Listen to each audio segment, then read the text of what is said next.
देखिए अक्सर ये मार्केट में देखा गया है कि मार्केट के सेंटीमेंट के खिलाफ अगर आप बात करते हैं तो वहाँ पर लोग आपको सुनना पसंद नहीं करेंगे, लोग आपको दो चार बातें सुना देंगे।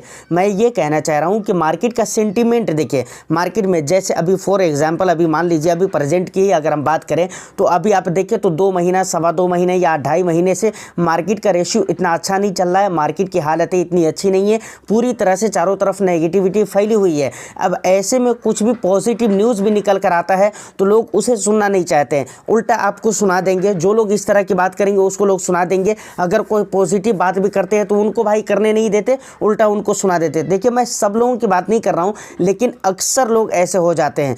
प्लस अगर मार्केट में अच्छी खासी रैली चल रही है तो वहाँ पर लोग कुछ नेगेटिव नहीं सुनना चाहते, अगरचे रियलिटी हो लेकिन लोग सुनना पसंद नहीं करते। मैं कहना क्या चाहता हूँ, मैं आपको बताना क्या चाह रहा हूँ इस वीडियो में, जो चीज़ मैं आपको बताने वाला हूँ यकीनन बहुत इंटरेस्टिंग चीज़ मैं आपको बताने वाला हूँ। तो वीडियो सर आप बिल्कुल पूरी ज़रूर देखिएगा, क्योंकि ये बातें मैं बराबर नहीं बोलता हूँ कि वीडियो आप पूरी देखिएगा, लेकिन आज बोल रहा हूँ। और लाइक कर दीजिए, शेयर कर दीजिए, चैनल को अगर अभी तक आपने सब्सक्राइब नहीं किया है तो चैनल को भी ज़रूर सब्सक्राइब कर ले, क्योंकि इस तरह के इंटरेस्टिंग कंटेंट मैं आपके लिए लेकर आता रहता हूँ। देखिए ये बात अपनी जगह बिल्कुल हकीकत है कि मार्केट का जो मूड माइंड है वो सही नहीं है, मार्केट का जो परफॉर्म है अभी बिल्कुल ही ख़राब चल रहा है, इसमें कोई दो राय नहीं है, इस चीज़ को हम एक्सेप्ट करते हैं।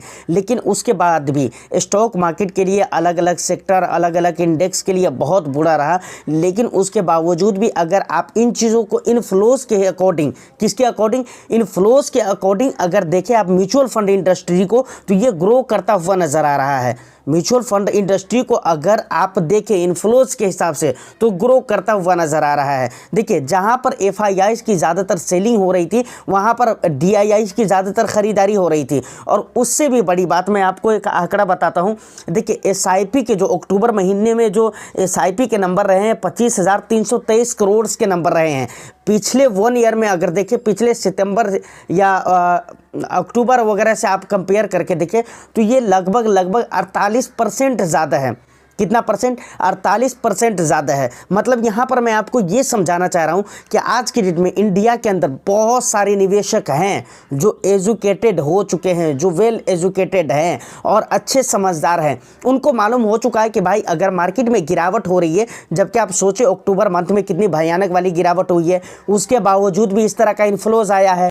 और ये एसआईपी के इन्फ्लोज है। कुछ दिन पहले मैंने लमसम का इन्फ्लोज वहाँ पर काउंट करवाया था और आपको मैंने बताया हुआ था कि भाई इस तरह के इन्फ्लोज सिर्फ लमसम इन्वेस्टमेंट के जरिए आए हैं, समझ रहे। तो कहने का मतलब ये है कि बहुत सारे लोग अब ये समझ चुके हैं और अब उनको ये इस बात की जानकारी हो चुकी है कि मार्केट की जब गिरावट हो रही हो तो वहाँ पर पैसे निकालने नहीं चाहिए, बल्कि वहाँ पर पैसे ऐड किया जाता है, वहाँ पर पैसे लगाया जाता है।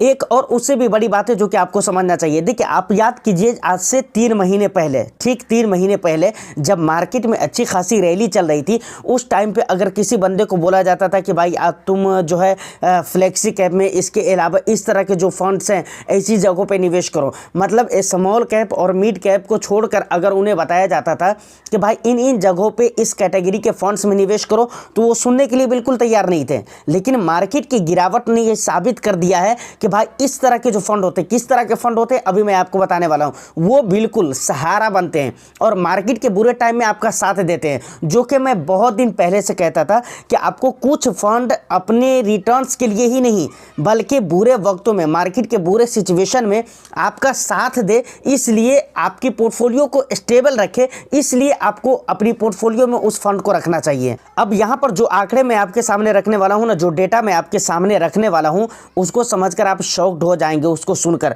देखिए सबसे पहले इक्विटी म्यूचुअल फंड में जो सबसे ज़्यादा इन्फ्लोज आया है एसआईपी के ज़रिए, वो आया है सबसे पहले नंबर फ्लेक्सी कैप कैटेगरी में। किस कैटेगरी में? फ्लेक्सी कैप कैटेगरी में। कितने का मतलब इन्फ्लोज आया? 5,180 करोड़ का, 5,180 करोड़ का इन्फ्लोज आया है। देखिए अब फ्लेक्सी कैप फंड के बारे में बराबर इस चीज़ को मैं रेगुलर बात कर ही रहा हूँ कि भाई एक फ्लेक्सी कैप कैटेगरी के बारे में ये कहा जाता है कि भाई फंड मैनेजर पैसे को जो है ना लार्ज कैप में डालकर सोया हुआ रहता है। अब देखिए एक बात मैं बराबर यहाँ पर इसका जवाब यही दिया था कि देखिए फंड मैनेजर चाहे लार्ज कैप में डालकर सो जाए या फिर अपने घर में डालकर सो जाए, उससे आपको मतलब नहीं होना चाहिए। आप जिस फंड में इन्वेस्टमेंट किया है आप उसका परफॉर्म देखिए और वहाँ पर आपको एक अच्छे रिटर्न्स, एवरेज रिटर्न्स मिल पा रहे हैं या नहीं मिल पा रहे, आप उन चीज़ों को नज़र में रखिए। वो कहाँ पर रखा है उससे आपको मतलब नहीं होना चाहिए। लेकिन इस गिरावट में अक्टूबर वगैरह के मंथ में ये चीज़ें साबित हो गई कि इन्वेस्टर को ये समझ में आ गया कि भाई फ्लेक्सी कैप फंड में डालना ज़रूरी है पैसे, क्योंकि मतलब इसको मतलब इन्वेस्टर को यहाँ पर एक चीज़ और भी निकल कर आती है कि ये बातें ज़्यादा पसंद है कि भाई हम अपने हिसाब से नहीं, फंड मैनेजर के हिसाब से चले, क्योंकि फंड मैनेजर की फ्लेक्सिबिलिटी के ऊपर जब बिलीव हुआ तभी जाकर इसमें इन्फ्लोज आया ना। तो ये बातें समझने वाली। उसके बाद दूसरे नंबर पे जो जिस फंड में, जिस कैटेगरी के फंड में बहुत ज़्यादा इन्फ्लोज आए हैं वो है large and mid cap category में।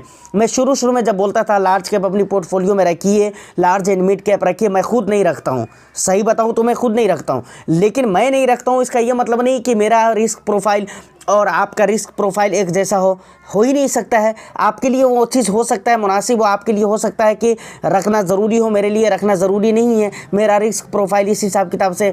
या फिर कुछ फंड मानकर चलिए बहुत सारा है स्मॉल कैप, मेरे लिए हो सकता है सूटेबल ना हो, आपके लिए सूटेबल हो, क्योंकि आपका रिस्क प्रोफाइल, आपकी एज, आपका टाइम ड्यूरेशन, इसके अलावा और भी बहुत सारी चीज़ें आपका मुझसे डिफरेंट हो। तो इसलिए तो उस टाइम पे जब मैं बोलता था तो उस टाइम पे लोग कहते थे लार्ज एंड मिड कैप में क्या करेंगे निवेश करके। लेकिन अभी इक्विटी म्यूचुअल फंड में दूसरे नंबर का कैटेगरी है large and mid cap category, जिसमें बहुत ज़्यादा मतलब इन्फ्लोज आए हैं एसआईपी के ज़रिए। 4,857 करोड़ के इन्फ्लोज आए हैं। उसके बाद तीसरे नंबर पे जो आता है वो आता है मल्टी कैप। देखिए मल्टी कैप में 3,596 करोड़ के इन्फ्लोज आए हैं। तो इक्विटी म्यूचुअल फंड की ये 3 कैटेगरीज है जिनमें बहुत ज़्यादा इन्फ्लोज आए हैं। अब यहाँ पर कुछ चीज़ें मैं आपको याद दिलाना चाहता हूँ, कुछ चीज़ें मैं आपको बताना चाहता हूँ। देखिए सबसे पहली बात, अगर आप 3 महीना पहले जाएँ तो लोग इन कैटेगरीज को देखना उतना ज़्यादा पसंद नहीं करते थे।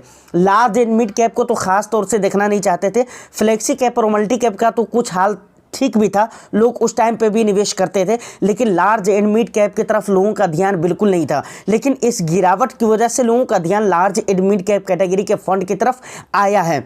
दूसरी बात, जो लोग नए निवेशक हैं या फिर 6 महीने पहले, 8 महीने पहले, साल भर पहले जिन्होंने निवेश किया, उनको लग रहा था कि भाई मार्केट में सिर्फ रिटर्न्स ही बनते हैं। जो साल भर पहले निवेश करें उनको लग रहा था सिर्फ रिटर्न्स ही बनते हैं, तो स्मॉल कैप भर भर कर हमें रखना चाहिए। अब उन लोगों को भी हिदायत मिल चुकी है कि मार्केट में सिर्फ रिटर्न्स नहीं बनते हैं।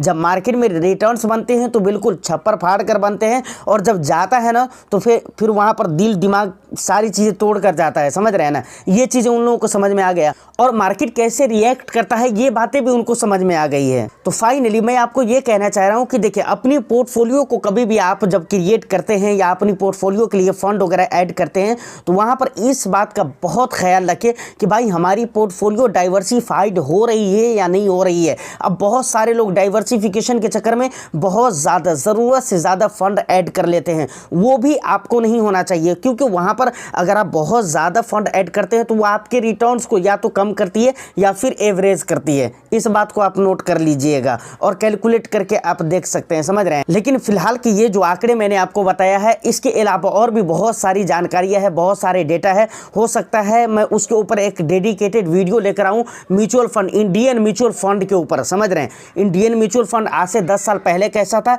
और आज के डेट में कैसा है, और इतनी बुरी गिरावटों के बाद, करेक्शन के बाद भी आखिर कैसा सुधार है मार्केट के अंदर, म्यूचुअल फंड इंडस्ट्री के अंदर, इसके ऊपर हम डेडिकेटेड वीडियो हो सकता है हम लेकर आएंगे बहुत ही जल्दी। तो आप इन चीज़ों को सोचना पड़ेगा, समझना पड़ेगा, और आप ध्यान से निवेश करते रहिए। एसआईपी को बिल्कुल स्टॉप करने की ज़रूरत नहीं है। उम्मीद करता हूँ कि ये इन्फॉर्मेशन आपको अच्छी लगी हो तो एक लाइक कर दीजिए, शेयर कर दीजिए। चैनल को अगर अभी तक आपने सब्सक्राइब नहीं किया है तो चैनल को भी ज़रूर सब्सक्राइब कर लें। मैं फिर मिलता हूँ किसी नेक्स्ट एंड इंटरेस्टिंग वीडियो में, जब तक के लिए ऑल द बेस्ट। और हाँ, टेलीग्राम वगैरह को ज़रूर ज्वाइन कर लीजिए, सारे ही लिंक आपको वीडियो की डिस्क्रिप्शन में मिल जाएंगे। All the best, thank you for watching.